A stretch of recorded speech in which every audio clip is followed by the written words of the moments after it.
being that this is the message that I need right now, and I hope that it resonates with you too. So for the whole month, we're looking at the unstatus quo. Today, we're looking at the impact of othering. So the unstatus quo, just to give you kind of a glimpse of what we're looking at for the month, we often, when we come here, we know what to expect. We know what people are going to be wearing. We know what Big Love Band's going to be here. We have all these different things, and we just kind of know what's going to happen. And we get used to it. But a lot of times, part of that status quo is like there might be subjects that are off limits, things that we just don't want to talk about because it makes people uncomfortable. Well, this month we're looking at, let's break that all down, because everything that exists is all part of that one whole thing. And so if there's stuff that we're afraid to look at, there's parts of ourselves that we are afraid to look at. So it's going to be an interesting month. So starting with, I'll get to the idea of why this is the best day of your life in a little while here. But to begin with, we're looking at othering. So I guess the first part, I'm not changing the slides, sorry. The first thing that we want to look at is just what is othering? Maybe you've heard this or maybe you haven't. But othering, it's just, one, it's like a social phenomenon. It's also a cognitive process, and often done without our conscious awareness. Othering is when we look at people outside of ourselves, usually like groups that we consider, it's us and them. Us and them. There's those that are like me, and then there's those other people that just make life hard. Is typically how that shows up. And so that othering, in our heads, when we see somebody that has ideas that are definitely like in opposition to us, we view the others as fundamentally different than us. There's something that's just not quite the same. And in the cases of, just like politics is an easy one to point out, because I think everybody can relate to, it doesn't matter what side of the aisle you sit on, politics has, I say it's gotten messy, but I've watched Hamilton. I think it's always been messy. But, Roman times, messy. But anyway, it's easy to get in our bubbles and look at the other people as fundamentally different than us. And here, in Centers for Spiritual Living and other New Thought philosophies, UU believes the same thing. There's oneness. We are wholeness. Everything that exists in the physical world is the physical body of whatever that thing is, whatever you want to call it. I do use the word God pretty frequently, but lots of people, that word doesn't work for them, and that's okay, because that thing, it doesn't matter. It doesn't care. It is just everything that is. It just is. You can't take away from it. You can't belittle it. You can't add to it. It's perfect, whole, and complete. So that means that we are perfect, whole, and complete, and that means everything that we see, everything that we interact with, it's here. Like it or not, it's here. And so our goal, our process, is to lean into that oneness. So that othering, it's making others different than us. It's a separation. And the reasons why we do it. So this is something that's important. When we have these harder conversations, everybody, I would go out on a limb and say everybody has othered at some point or another in their life. There's nothing wrong with it. Don't feel guilty that you othered. It's our natural tendency. This is a part of why human beings have survived for so long, is because it's partly a protection mechanism. That person acts a little different than I do. I need to keep my guard up. And this has served humanity. That's why we have evolved to where we are. But where we're at now, we have been evolving, and we have more complex thought, and we can start to realize we can talk. We can come together. We don't have to fear. The days of tribalism and saber-toothed tigers, all of that stuff, those days are gone, and we have moved on. So othering, we do it, like I said, it's just a natural phenomenon. It's a cognitive process. Sometimes we do it consciously and intentionally, and other times we just do it unintentionally, and we don't even know the biases that exist. So the reason why I think this is one of the biggest things. When we start to get into our spiritual practices, when you find a spiritual center or a teaching online, not just Science of Mind, not just here, but all over, when you start your spiritual journey, you start feeling like, okay, there's something bigger going on. I feel like I'm a part of it. I want to experience it more. And one of our catchphrases that we use here all the time is change your thinking, change your life. So when we start on our spiritual journey, we can start to experience like lots of little shifts, like immediately. And it's wonderful. Like, wow, just by changing the way I'm thinking, I'm experiencing life differently, and this is better. Things start to flow more smoothly. Doors start to open. But at some point, we kind of plateau. And when that happens, another plug for classes. Classes are wonderful to help get over those plateaus. Because what it is, when we're stuck, maybe we go to our professional practitioner and we have a session to uncover the blocks. So when we are looking to develop ourselves, we have blocks. And we just seem to get to a point where we're stuck. I know there's more. I know that, Spirit's calling me to bigger things, but I just feel like I'm stuck, like nothing's changing. So when we do our spiritual work, we uncover blocks. And, typically these are things that maybe happened when you were a child, when, one of your parents went out to get cigarettes and never came back. And now whenever you start getting in a serious relationship and getting close, you unconsciously do something to sabotage it because you're still hurt from that time where you felt like if I give of myself and trust in somebody, they're going to leave. So that's one example of a block. I didn't realize it. This is something I've been working on for at least a couple years. I've been speaking about this for several years. It was right at the beginning of COVID that I first had this realization of what I was holding on to in seeing animosity in other people. So when I became aware of that, I had the realization, if I see somebody else out there as less than, if I see somebody out there as opposition to me, as a threat, I'm not seeing the whole, this thing that I call spirit, I'm not seeing it. I'm saying that God is a threat. It all ties together, everything, these spiritual laws that we have. What we see in another, we're really saying it about ourselves. What we fear from another, we're saying it about ourselves. We're unconsciously saying, this system is flawed. Spirit is lacking. Spirit has a good side and a bad side.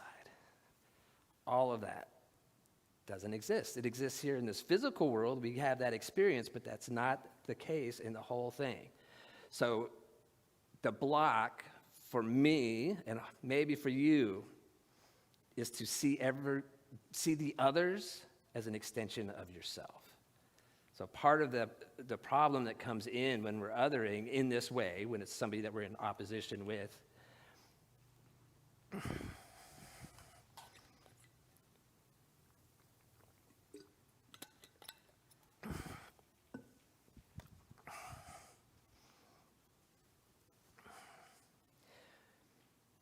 trying to remember just exactly where I was going with this one part.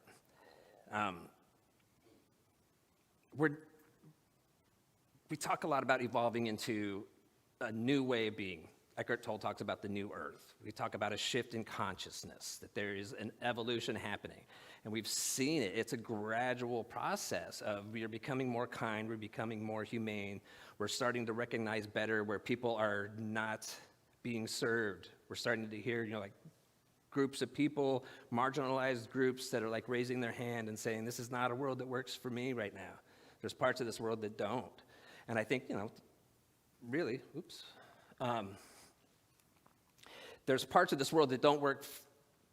I think, again, out on that limb, I think that probably everybody can find one part of life that just doesn't work ideally. This, to me, is one of the biggest shifts, that if I can really get into this mode, really see the humanity. Now, I remember where I was going. The problem with othering is that we We see the worst qualities in those that we call the others. When we think about somebody that we're in opposition with, again, like just the example of politics, think about whichever politicians or whatever side that you resonate with.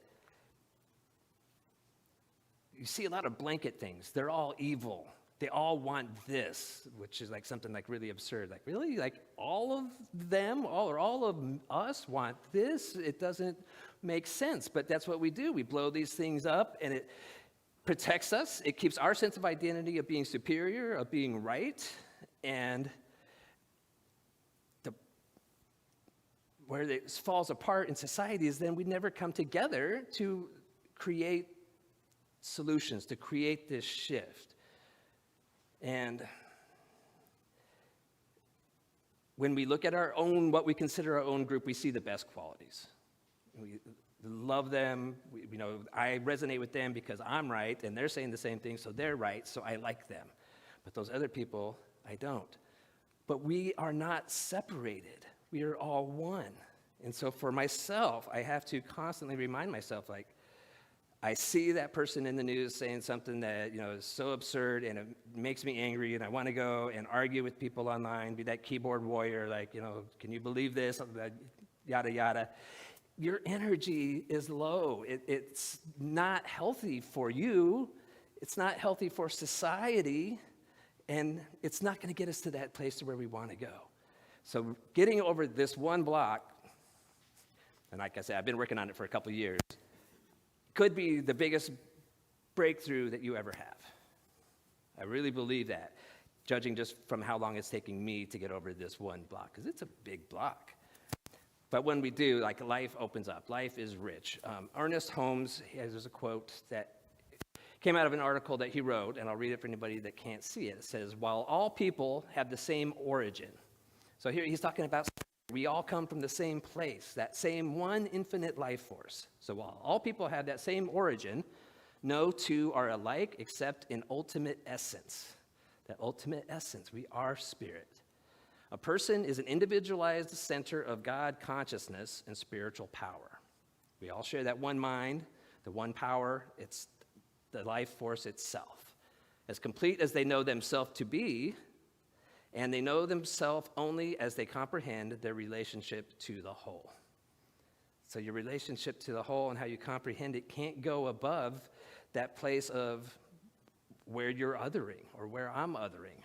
And so that's the goal. I've heard the idea of, I think the Gottmans talk a lot about it in relationship science, that for every negative thing you say, you need to say 3 positive things to counterbalance it. Those negative things hurt a lot more. So that is my goal. Whenever I have those negative thoughts about somebody, I need to remind myself, look at the humanity first. Have you ever noticed maybe see somebody that you're politically opposed to, or somebody that you are fundamentally challenged by? When you get up close and talk to them in person, it's different than sitting at home, keyboard warring, typing. It's different because, as Brene Brown says, it's very hard to hate up close. And so, for the most part, when we get out in the world, we've learned how to interact. Maybe, you have loved ones that you are politically opposed to, politically in opposition. For me, it's easy to see through that opposition because I know them on a deeper level and I love them. That's our goal in spiritual community, is creating a new world that works for everyone, is to learn to see everybody through those lenses first. We can oppose the ideas, but when we love the people first, then we can come together and actually start to ask questions, let people be heard. What needs to be shifted? How can I give a little in order to help you a little? And it's a conversation that we can't have when we're othering. So that's a lot about othering. But what I want to talk about is, once we get over that, how beautiful the world is. So you know me, I like to bring in images and things to look at, things that I find entertaining. I want to use these images of nature just to show how, as a Kramer on Seinfeld said, Mother Nature, Jerry, she's a mad scientist. Mad scientist. If we can look, I was going to show you some very wild animals, and just thinking about, not to compare human beings as animals, even though we are part of that whole kingdom, but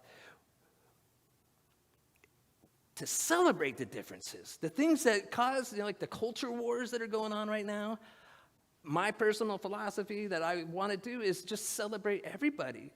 I can't get wrong or mad at somebody for being how they are, for being how they're created. Let's celebrate the diversity because that's what Mother Nature brought it to us for. It's an infinite world, infinite experience that we're having. And I just want to celebrate it and I want to love it. So let's lean in here. I had a couple notes about some of these crazy creatures. Okay, so the very first one I'd never heard of, a pink fairy armadillo. Oh, no, I changed the order. This is not the armadillo. And I found all these graphics. Somebody did already make this one. That is a Venezuelan poodle moth. It's a real thing. So there's a picture of one. And then I put this one in because my wife's not here today. But if she was and she saw that picture, she would be searching, where do I buy a Venezuelan poodle moth? I guarantee it. But what a creature. Now this is the pink fairy armadillo. I had never seen an armadillo in person until I moved to Florida, and I was just, what an amazing creature. Now this thing is wow. Now it doesn't, I seem to kind of change the order here a little bit. Okay, so this is called a satanic leaf-tailed gecko.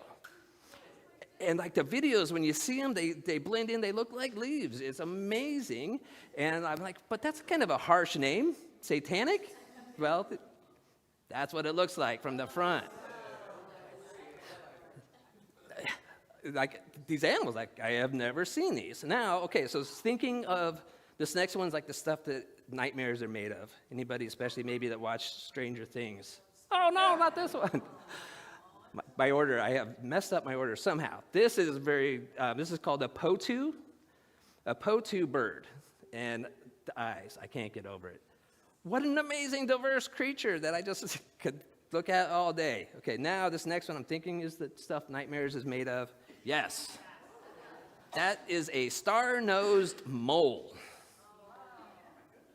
That thing can haunt my dreams. But I included another picture because it's actually pretty cute. But what a wild thing, this Mother Nature. Oh, this guy. So this is a spiny bush viper. It looks, like something right out of a movie, out of space. It's amazing. And then these guys. The proboscis monkeys. I can't even add to that. I'm just going to have to leave it at that. And then the very last one that's really cool.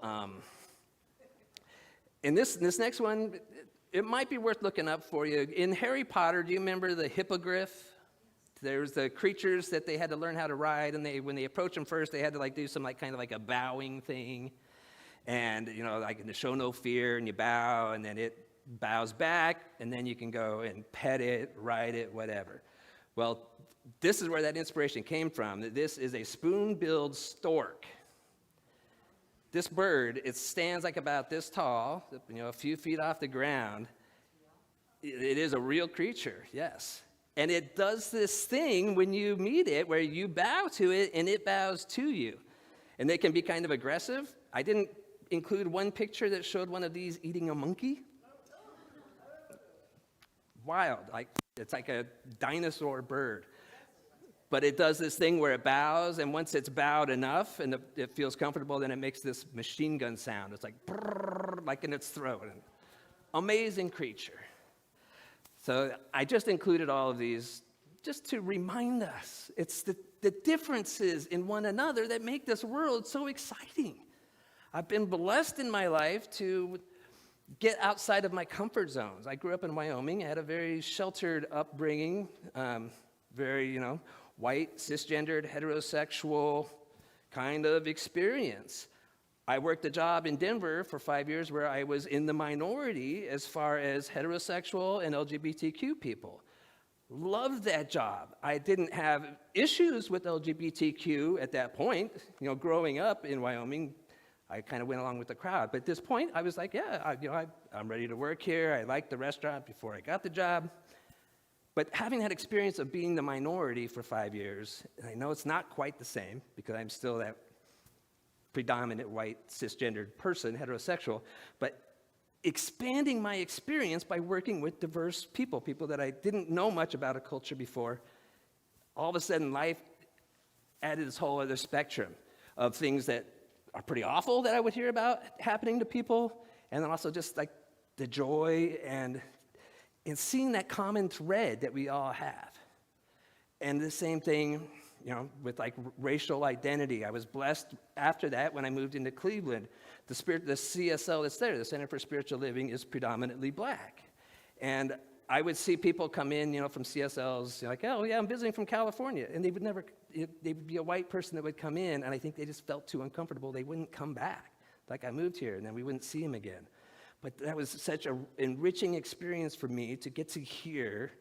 And I was there for 4 years, and that center, it was a great center. It was my home, but it expanded my life and worldview so much to hear the experiences that, I'd heard some of them peripherally. We hear the civil rights era, like kind of things that would happen. You'd hear rumors or stories, but it was such a gift to be able to sit with people and get real life experience from them. Like, it just adds to everything. So I want to encourage everybody, wherever you are, and invite you to shut down that instant kind of defensive mechanism when we see somebody that we disagree with, and say, okay, I might disagree with that policy, but where can I see the humanity? Where can I see who they really are? That's how we're going to continue to shift this consciousness that we're experiencing together. It's happening. It has been happening. We are evolving. When it happens, how much turmoil we need to go through as we work our way to it is up to us. And I think we can do it with love, kindness, and compassion. So our spiritual principle that I wanted to focus on this week, it's a long one. It's spiritual laws. So I'll read it once. It's universal spirit maintains harmony, equilibrium, and balance through spiritual law. There are various expressions and uses of spiritual law. For example, the law of correspondence, the law of attraction, the law of giving and receiving. Spiritual laws are impersonal, consistent, and intelligent, and are always operating. Consciously, individuals can learn to use these laws to create or change conditions. And I'll add, unconsciously, we can use those laws to create change or conditions. So what do we want to do by choice? Now, one of the things I want to point out is impersonal. So if you're holding feelings of others, feelings of animosity towards another, there's a spiritual law that applies to that. You're going to see that in return. When you see the worst in somebody, they're going to show you the worst. When we start to see the best in somebody, you will start to see the best in somebody. The spiritual law is impersonal. You can't fool it. You can't stay up here and say, I don't have a racist bone in my body, while you're still thinking, but I don't necessarily trust that person, or whatever it is. You can't fool it. And again, this isn't to make anybody feel guilty, not to make anybody feel wrong. This is all perfectly natural human stuff. It takes somebody, a spiritual seeker, it takes other types of seekers or people that want to spiritually grow to step outside of that knee-jerk kind of instinctual thing and say, but I want something different. I want something better. And so you can talk out here all you want. I do a lot of that. That's why I'm here. But what is going to be reflected back to me is what I'm feeling in here. And that's a process. Call it spiritual practice because it takes time. And the joy's in the process once you can adapt to it, once you realize that it's a gift. So then our spiritual practice is self-awareness. So it's the practice of being conscious of your motivations, internal dialogue, and hidden beliefs. It's a willingness to observe and take responsibility for one's internal and external choices. Self-awareness is the foundation for conscious choice. So that willingness to observe and take responsibility, just asking, what am I thinking?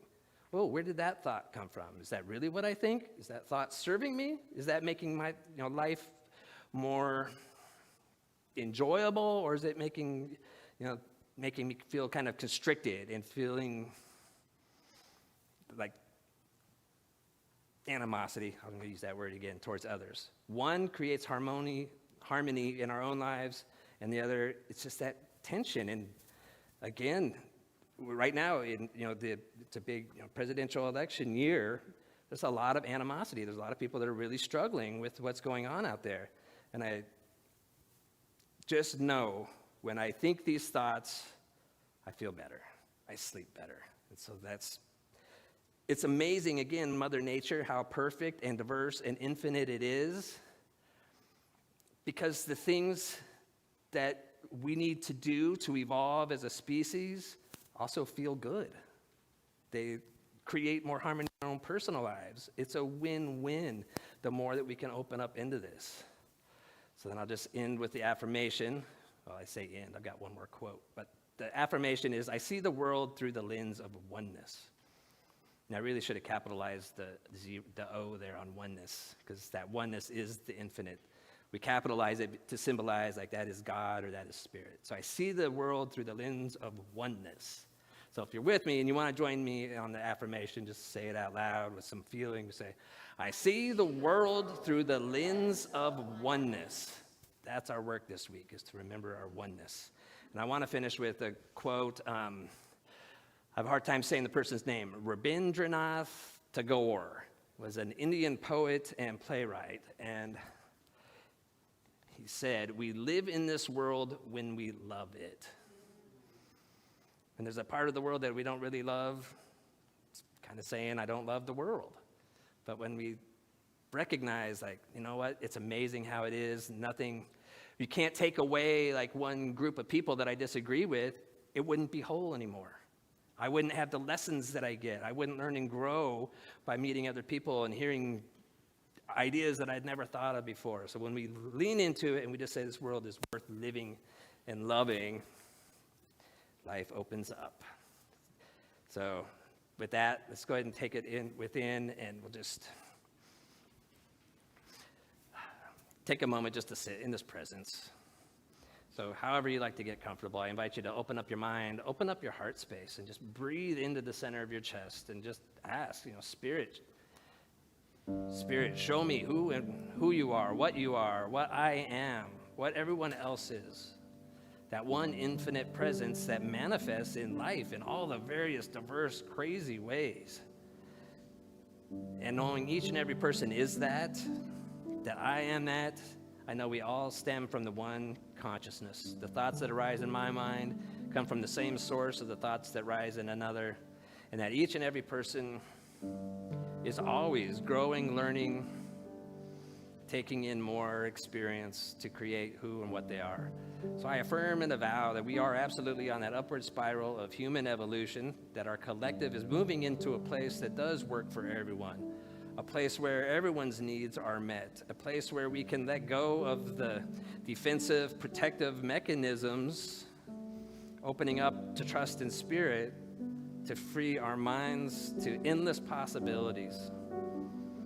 So in gratitude for each and every person doing their own individual work, gratitude for all those across this planet who are waking up in their own ways, in their own time, and showing up in their spiritual communities, showing up in no spiritual communities. I give thanks for every single person on this planet, because we are all part of that whole, and together we get to experience the infinite nature that is life. So in gratitude for it all, gratitude for that creative mechanism that creates our reality based on thoughts, I say thank you. And for the feeling that it brings when I bring more love into my life, I say thank you. So I simply release these words into the law, knowing that as I do, it's already created in our physical reality. It's already there in mind, and just now we get to picture it here.